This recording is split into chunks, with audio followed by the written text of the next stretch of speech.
Chapter 22 Death Upon the Skies. Twitching are those bony legs amongst the feathered wreck, their efforts hopelessly supplemented by the occasional failing flutter and the futile attempts to rise again. They do not tweet, nor do they chirp. There is only the emanations and echoes of a flopping struggle, coupled with the internal nagging of my pity. Nothing else may be heard by ear or mind.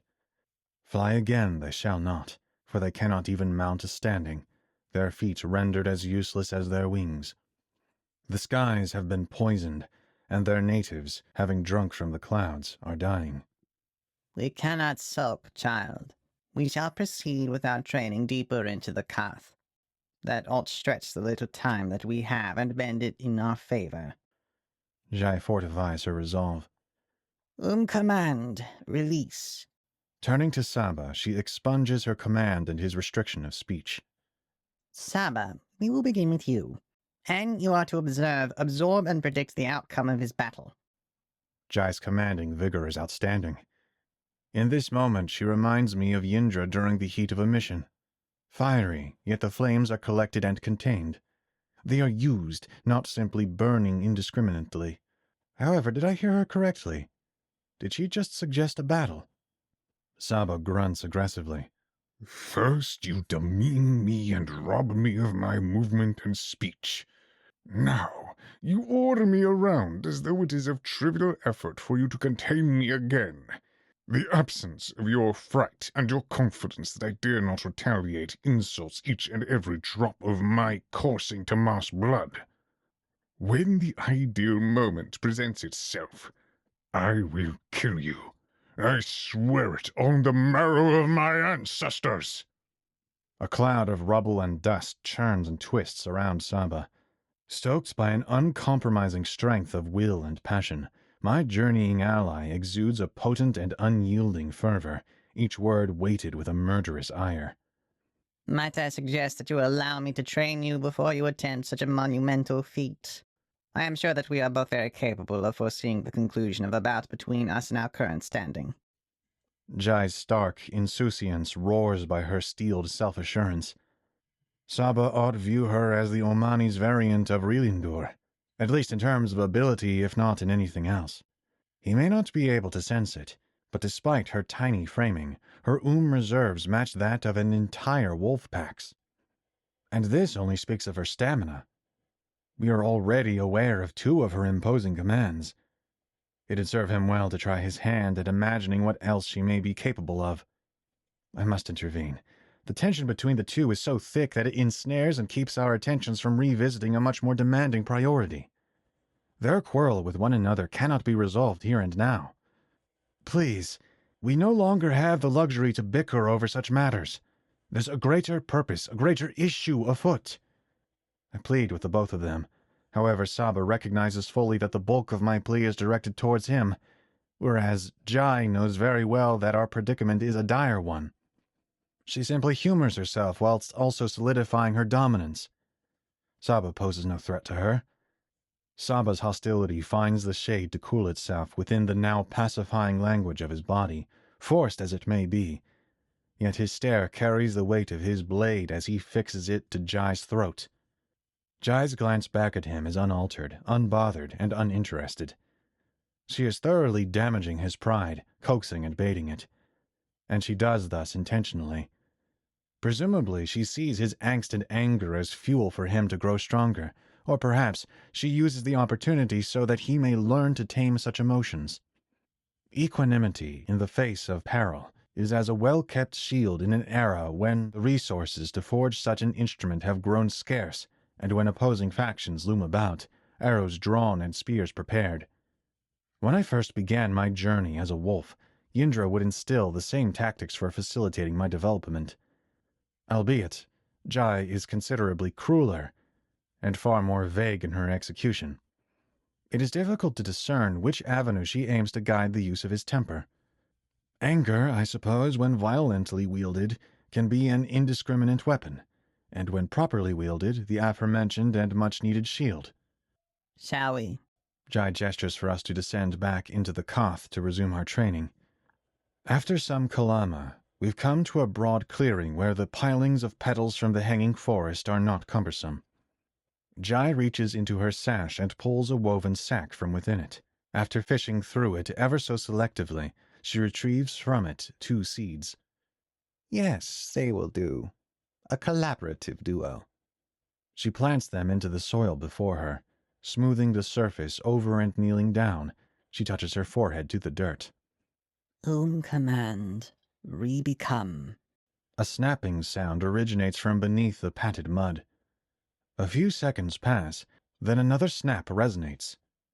Now it has become a series of crackling, until finally the sprouts emerge from the depths of their shared miry womb. I am caught in a web-like trance whilst gazing at their magnificent reach for life. Before soon, 2 almond trees stand before us.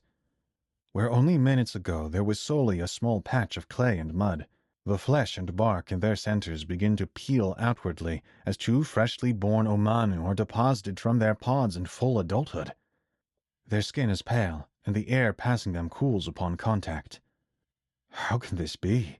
Saba's dissonance is that of disgust, and mine of bewilderment. Jai, how is this possible? I ask her, baffled at the sight. It is possible through an ancient set of commands which have been passed down my lineage for centuries.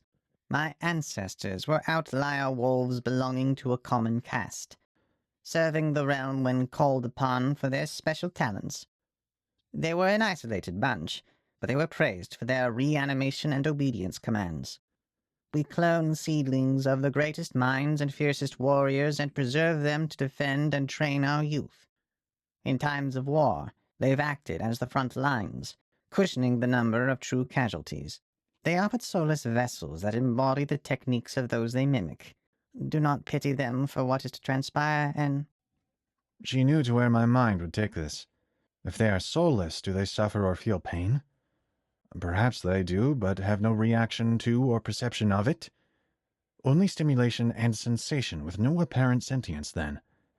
I want to ask, though I cannot at this moment. She is doing what she deems imperative. The sack that she had pulled their seeds from appears nearly full, indicating that Jai walks about with a small army in her pockets at all times. How terrifying. How magnificently imposing. I have no better words for it than these. Command. Obey. Saba tenses up, believing she intends it for him, but Jai directs her focus to the reanimated wolves. Nasuku, Gisban, defeat Saba, she whispers. Nasuku is short, dense, and bald. Gisban, lengthy, slim, and with long black hair that hangs straight. Both immediately heed Jai's instruction. Her words are absolute to them. Nasuku charges Saba head-on. Gisban dashes far away into the surrounding thicket above. I lose track of the latter. Nasuku's assault is abrupt and relentless. Raw strength is channeled through barbaric swings and kicks, skimming the surface of Saba's blocking arms as he dips and sways to dodge the flurry. My Tamasu friend is yet frail from Jai's statue-still imprisonment, in which he was subjected for an awfully extended period.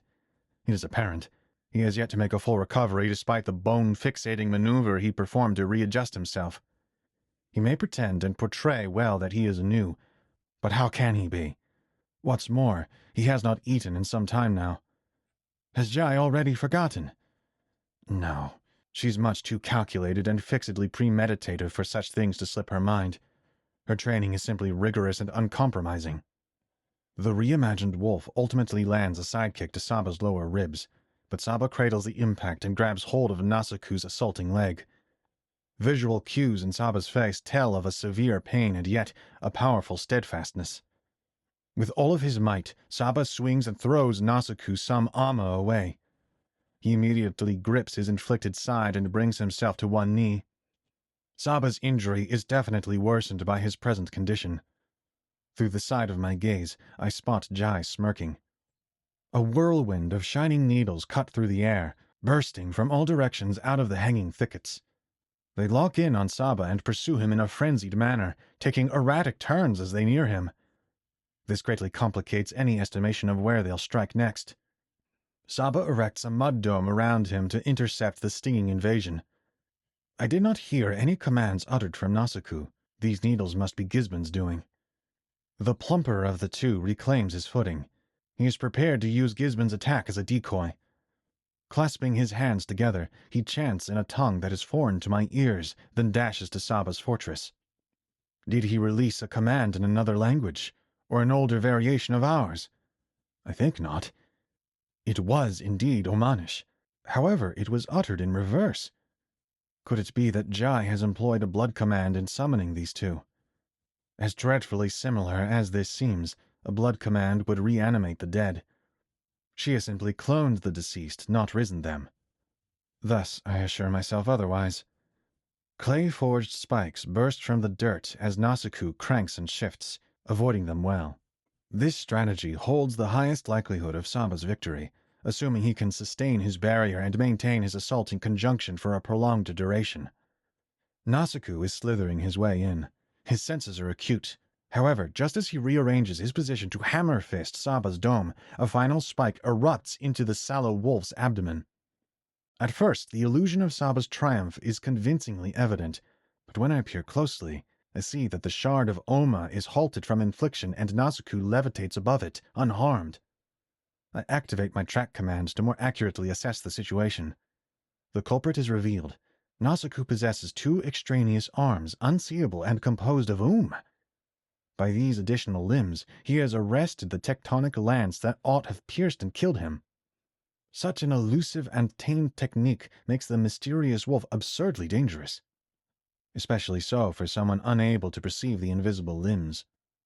The spike shatters in Nasaku's ghostly grip, and with his free and original arms he clobbers the dense, muddy vault as he comes back down. It quickly caves in, exposing an empty shell. Saba must have slipped underground and covered his tracks. His ability keeps him formidable even when heavily wounded, for with tactics such as his, he is ever mobile. Nasaku paces back and forth, to and fro, in circles, first clockwise, then counter. There is yet to be another sign from Gisbin, and Saba is not tempted with any incentive to hurry back to the surface. Saba is at a disadvantage in many ways here, Jai. I initiate my case in his defense, but she unrepentantly defers me before I can lay the groundwork for my reasoning.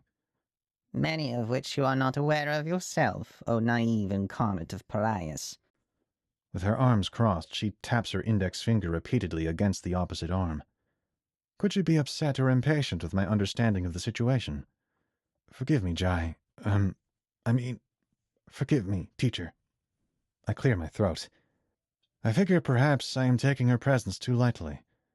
She has taken us in as disciples, after all. Child, such titles amount to nothing here. Your respect is not the quandary. It is your awareness that must be expanded. Did you not invigorate your and your senses in this place of primordial healing? Have you not yet become accustomed with your surroundings? Must she always present her answers in riddles and idioms? I stare blankly, as I cannot give an answer that she would consider sufficient. In all likelihood, she believes me to be incompetent. What do you suppose Gisbin has been doing all this while? Napping? I cannot sense him, I shamefully admit.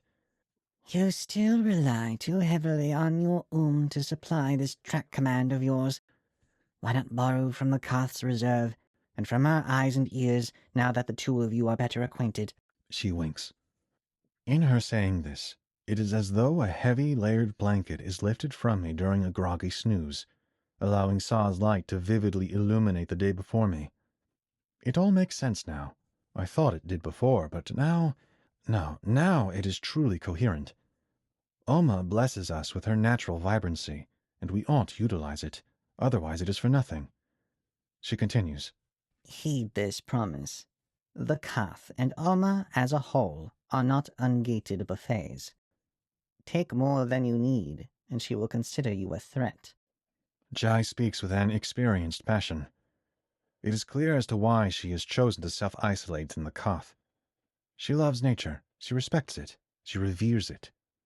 All right, let's try this again, but with the aid of borrowed I tap into the Koth's frequency, then reactivate my track command.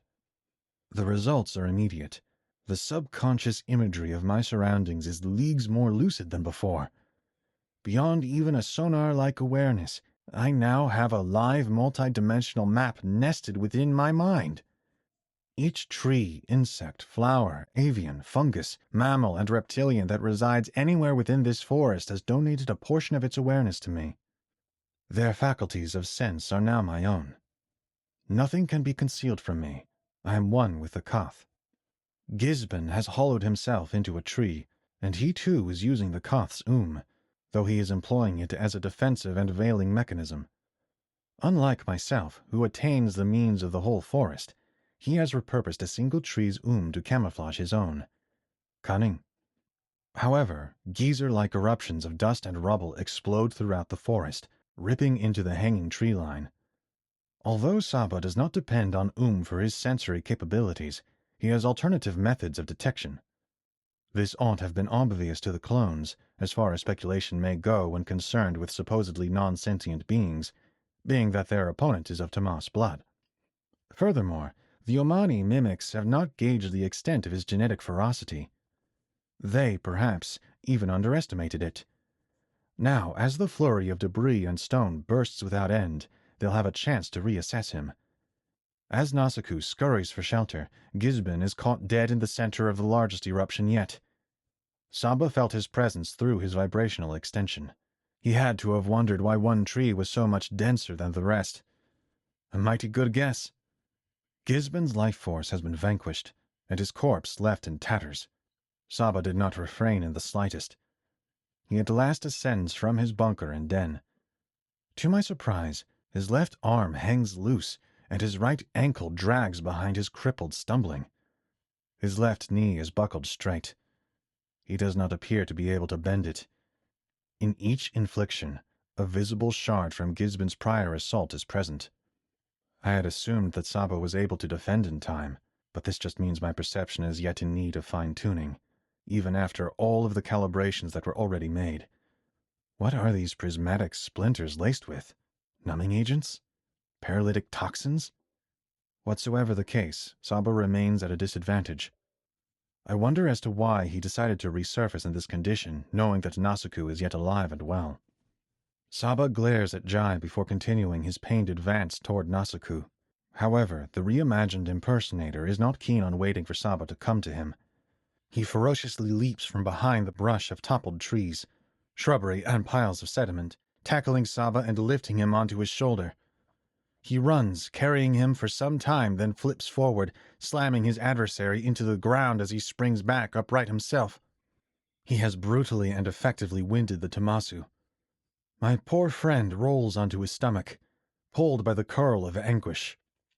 Nasaku, in far too cruel a manner to be attributed to a plain and soulless puppet, presses his right foot into the crevice of Saba's back and pulls his arms awry by the ghastly grip and tug of his phantom limbs, which now appear muckily visible by the coat of dust and mud that settled upon them. The trickling mire travels along the channels and canals formed by the meeting bases of their brawny hills, revealing the superiority of these ethereal appendages to those of their still impressive organic cousins. With his material fists, he pummels the backside of Saba's dome, repeatedly and without restraint. The scene appears as though a possessed being willingly drapes and positions himself for his assailant to best beat him into a liquefied pulp. "Jai, that's enough!" I plead with her. She ignores my cry, and thus I prepare myself to intervene for the sake of Saba's fleeting life. "Don't you dare interfere, Umani!" Saba roars through the fang-splintered door of his maw, agape in its fullest, forced against the hinges of his proud jaw. Saliva spews from his anger-quivered lips as he compels his skull into the dirt, breaking his own collarbone on the two sides of his neck, owing to the resistance of that spectral contraction that is Nasaku's grip. Even Jai cannot play coy nor regulate the truth of her emotion, for she is unmasked by the ambitious display, and her expression is one of a great shock. Oma rumbles below him. It tremors as though 1,000 soldiers are marching upon us with an indomitable resolve. A violent tornado of soil, torn roots, and stone engulfs the grappling adversaries. Its intensity becomes far too much to bear, and Nasaku is sporadically ripped from his cling and brutally tossed aside. The muck-loaded twister gradually condenses around Saba, and as that spurious dust settles, we are greeted by a show of expedited evolution and an extremity of stolen power. Jai warned against taking too much of the Koth's but what if one were to take an overabundance of the Koth's physical resources? Before us stands a figure endowed with a core of flesh and an exoskeleton of wood, mud, and stone. Reassembled, refurbished, and reanimated, Saba lifts himself without the use of his own organic aptitude. Solely from vibrating his unorthodox armor, he can motion his limbs as naturally as though they were not paralyzed nor broken. He has even repositioned his vast nut plate to further solidify his newly minted and constructed helm. Additionally, his collarbone has been pushed back into its proper setting. Saba has corrected his position as he did when Jai at last released him from his sitting penalty, but with a higher proficiency.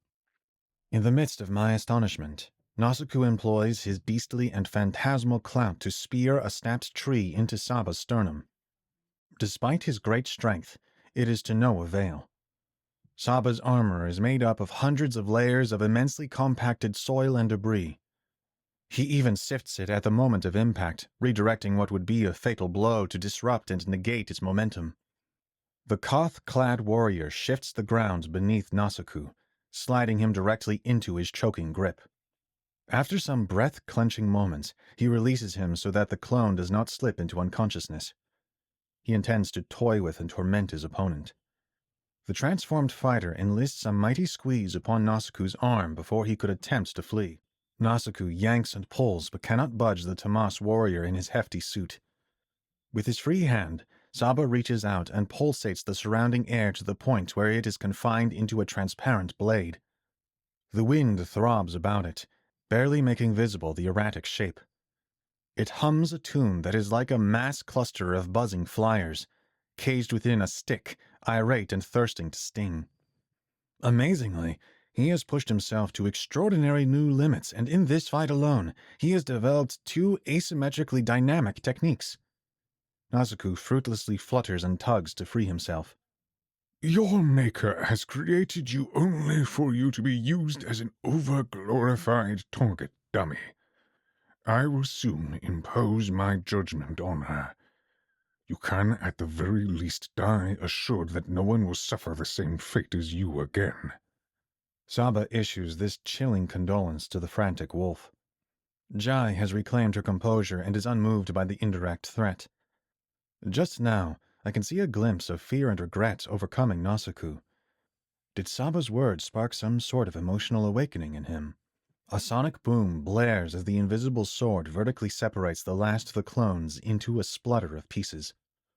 Upon completion of his swing, Nasaku is splattered and painted amongst the soiled canvas. Parts of him are so far flung that they are dispersed onto the distant and hanging tree barks. The mimic's blood is soaked into the cracks and curves of his opponent's armor. His severed hand and wrist yet clenched in Saba's unyielding grip. Saba's new blade does not simply cut. The chaotic vibrations disrupt the object stricken from without and within, shredding it apart in a whirlwind fashion. A gruesome result by a rather inconspicuous weapon. The ancient uprooted armor crumbles and flakes as a draft is pulled in through the fissures from the world above. Whilst it chips and cracks, Saba trembles to stay afoot. Eventually, the entirety of his borrowed shell breaks off and he collapses into its sand-blown aftermath.